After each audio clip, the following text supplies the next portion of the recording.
ada beberapa manfaat orang-orang yang rutin minum kopi gitu, atau kita sebut dengan habitual coffee intake gitu. Terus katanya dok, emang bisa membantu diet ya dok? Ya, jadi kopi itu sebetulnya secara umum dapat meningkatkan metabolisme. Wah nih cewek-cewek seneng banget Pada nih. saat metabolisme kita meningkat, maka yang terjadi adalah pembakaran kalorinya lebih tinggi. Pencinta kopi yang sakit mah nih dok, masih bisa nggak sih menjadi penikmat kopi dok?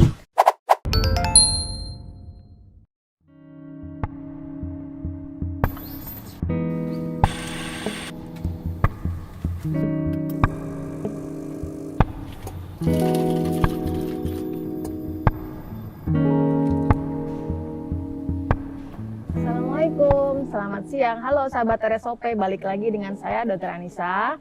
Kali ini kita akan kedatangan lagi Dr. Ardan, spesialis penyakit dalam. Halo dok. Halo dok, selamat siang dok. Sehat ya dok? Alhamdulillah. Alhamdulillah sehat.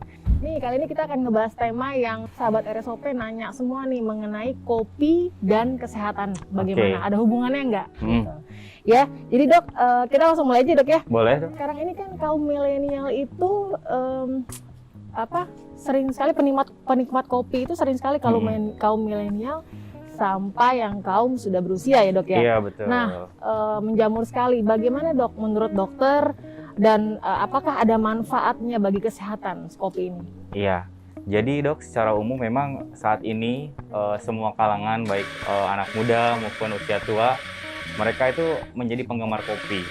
Nah, jadi kopi ini secara umum nantinya garis besarnya itu ada dua spesies, yaitu Arabica dan Robusta. Nah, ternyata dari kopi itu terdapat satu kandungan kafein, yang mana kafein itu ternyata berguna juga untuk kesehatan gitu. Jadi ada beberapa manfaat orang-orang yang rutin minum kopi gitu, atau kita sebut dengan habitual coffee intake gitu. Di antaranya adalah bisa mencegah kanker, kemudian mengurangi resiko stroke, penyakit Alzheimer, depresi, bahkan dapat mengurangi kejadian hipertensi atau tekanan darah tinggi gitu dok. Seperti itu. Oke, justru manfaatnya malah ada juga dok ya? Justru manfaatnya banyak. Oke. Sedangkan yang kita ketahui kan, wah jangan kebanyakan minum kopi nih, nanti berbahaya bagi tubuh. Seperti itu. Tapi ada tapinya, bagaimana cara minumnya, berapa jumlah kopi yang diminum, bagaimana penyajian, itu sangat berpengaruh terhadap manfaat kopi yang akan didapat. Gitu. Oke. Terus kalau kita sudah ketergantungan dok, berapa kali sih sebenarnya yang dianjurkan kalau kita ingin mengkonsumsi kopi? Oke, jadi kopi itu kandungan terbesar di dalamnya itu kan sebenarnya adalah kafein ya. Kafein. Nah, kafein itu ada dosis maksimalnya dalam tubuh. Secara umum laki-laki dan perempuan itu berbeda. Oh beda ya. Kalau laki-laki daily intake maksimal itu sekitar 400 mg atau setara dengan 4 sampai 5 cangkir sehari dok? Kopi sehari. Sedangkan perempuan sekitar 300 mg, setara dengan 3 sampai 4 cangkir sehari. Nah, adapun dosis letalnya, dosis yang sangat membahayakan adalah 150 mg sampai dengan 250 mg per kilogram berat badan. Jadi kalau saya hitung berat badan saya 72 gitu ya, kopi membahayakan buat saya setelah saya minum lebih dari 50 cangkir sehari. Oke, justru 50 cangkir berbahaya ya dok ya? Jadi sebetulnya kalau misalkan kita minum 3 atau 4 cangkir sehari itu sebenarnya adalah dosis yang masih ditolerir gitu. Justru itu dosis yang berguna untuk tubuh kita gitu. Tapi itu murni kopi ya dok ya? Bukan sudah campuran dengan. Nah, itu yang jadi masalahnya. Dok? Jadi kopi yang baik adalah kopi yang murni, yang dari bijinya, kemudian langsung disajikan. Bukan kopi yang sudah tercampur plus-plusnya. Wah, itu dia ya. Sekarang ini kan paling banyak pencinta kopi itu tambah gula, susu kental manis, benar, creamer gitu ya. Nah, itu yang sebetulnya membuat kopi jadi kurang baik. Terlebih kopi instan dok. Jadi sebetulnya selain kafein, kopi itu mengandung banyak antioksidan. Dan pada saat kita mengkonsumsi kopi instan, maka kandungan antioksidan itu sangat sedikit, bahkan bisa bilang hilang gitu, karena proses pembuatan kopi tersebut. Justru malah antioksidan ini malah ada juga ya dok ya? Iya, jadi antioksidan pada kopi yang murni, yang di grinder, yang di itu justru banyak. Oke, jangan lupa sahabat RSOP, justru kopi yang murni, bukan dengan campur-campuran ya dok? Ya, betul. Oke. Terus katanya dok, emang bisa membantu diet ya dok? Ya, jadi kopi itu sebetulnya secara umum dapat meningkatkan metabolisme. Wah, nih cewek-cewek seneng banget Pada nih. saat metabolisme kita meningkat, maka yang terjadi adalah pembakaran kalorinya lebih tinggi. Oke. Yang kedua, kopi yang dikombinasi dengan olahraga. Biasanya para pecinta olahraga itu minum kopi setengah jam sebelum olahraga. Oke. Itu dapat memboost powernya, gitu. Oke. Sehingga pembakaran kalorinya lebih tinggi. Selain itu, pecinta olahraga yang minum kopi, dia akan mengurangi rasa sakit karena olahraga itu sendiri, gitu. Jadi Oke. lebih enjoy. Oke. Kandungannya sendiri dari kopi itu sebenarnya apa sih dok? Nah, secara garis besar, secara umum kopi itu kandungannya adalah kafein. Kafein ini nama senyawa ilmiahnya adalah 1,3,7 di trimetylxanthin. Oke. Nah, sebetulnya kandungan kafein ini adalah terkandung tidak hanya di kopi, bisa juga di teh, Oke. ada juga di coklat, Oke. ada juga di soda. Namun di antara beberapa makanan dan minuman tersebut yang paling banyak kandungan kafeinnya adalah kopi. Oke. Kemudian selain kafein, kopi juga mengandung vitamin B1, B2, B3, B6, dan beberapa jenis mineral seperti kalsium, Oh, iya, fosfor, makasih. magnesium, mangan, dan juga kandungan antioksidan seperti quinic acid, kemudian niacin, polyphenol, dan lain-lain gitu ya. Oke. Yang itu tentunya apabila didapatkan dari kopi murni itu baik untuk tubuh. Justru baik ya dok? Justru ya? baik, ya. Oke. Terus kalau memang pencinta kopi yang sakit mah nih dok, masih bisa nggak sih menjadi penikmat kopi dok? Nah, sebetulnya gini, kopi itu secara tidak langsung dapat meningkatkan asam lambung. Oke. Karena kandungan kopi itu ada quinic acid, dia dapat meningkatkan gastrin. Oke. Gastrin adalah satu hormon yang dikeluarkan oleh lambung sehingga asam lambungnya meningkat. Nah, buat para pencinta kopi yang sensitif terhadap asam lambungnya, mungkin masih bisa minum kopi, tapi minum kopinya setelah makan gitu. Oke. Itu caranya untuk mengurangi gejala. Berapa lama setelah makan dok? Jadi habis makan baru bisa minum kopi gitu. Nggak ada waktu rentan waktu Nggak ada. tertentu? Soalnya nggak ada? pada saat habis kita makan itu kan pada saat asam lambung dikeluarkan ada sesuatu yang dicerna gitu. Oke. Jadi jangan diusahakan jangan pada perut kosong gitu. Wah, jangan khawatir ya sahabat RSOP, Iya. masih bisa menjadi penikmat kopi Betul. walaupun ada masalah di lambung ya dok. Oke. Tergantung seberapa sensitif dia terhadap kopi gitu. Tergantung seberapa sensitif. Seperti Oke. itu. Terus bener bisa kopi itu membuat menghilangkan rasa kantuk, bagaimana dok? Kafein itu pada saat dia keluar dari tubuh, dia akan menempel pada reseptor adenosin. Jadi secara normal, tubuh kita itu pada saat kita kelelahan, dia akan keluar adenosin dan menempel pada reseptornya. Dan kopi itu memiliki kafein yang akan menempel pada reseptor itu, sehingga pada saat kadar adenosin rendah, maka akan meningkatkan keawasan kita. Kita lebih excited gitu, kita lebih waspada gitu. Nah, pada saat kafein menempel pada reseptor adenosin, maka hipotalamus dia akan mengeluarkan merangsang hormon di atas ginjal suprarenal untuk mengeluarkan adrenalin. Oke. Nah, itu yang menyebabkan tekanan darah kita meningkat. Oke. Kemudian menyebabkan kita mengalami takikardi atau meningkat denyut jantung. Oke. Sehingga kita lebih aware, kita lebih excited, kita lebih nggak ngantuk gitu, seperti itu. Oke. Tapi kalau tadi mungkin ada keluhan berdebar-debar, itu menjadi faktor mungkin untuk berhenti kopi nih, misal. Nah, Bisa jadi nggak, itu Dok? dia. Kadang-kadang toleransi setiap orang itu berbeda-beda. Jadi ada orang yang sering berdebar karena minum kopi, ya kalau gitu kita kurangin dosis kopinya Oke. gitu. Atau biasanya jenis-jenis kopi tertentu seperti kopi robusta itu sering bikin lebih berdebar-debar. Maka coba pakai arabica. Kalau misalnya berdebar-debar, mungkin pakai arabica bisa kurang berdebar-debarnya gitu. Oke, jenis kopinya Jenis dong. kopi juga Wah, mempengaruhi. keren nih, informasi banget nih buat sahabat RSOP ya. Katanya kopi ini dapat meningkatkan tekanan darah.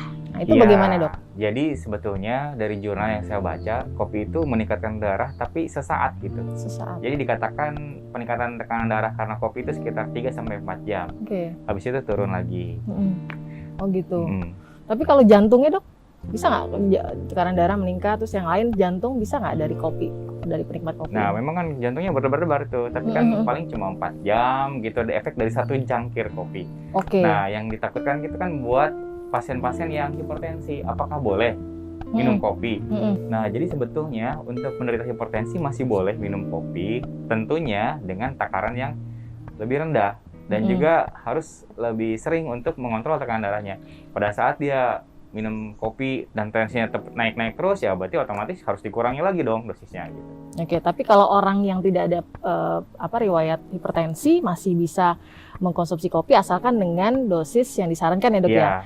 Dan tidak bisa menimbulkan dan menjadi tidak trigger. Meningkatkan resiko peningkatan tekanan darah. Tidak meningkatkan selama minumnya tadi sesuai dengan laki-laki kurang dari 4 gelas gitu. Oke, berarti saya masih aman dok. Ya, silakan lanjutkan. Terus ini ada pertanyaan dari sahabat RSOP dok.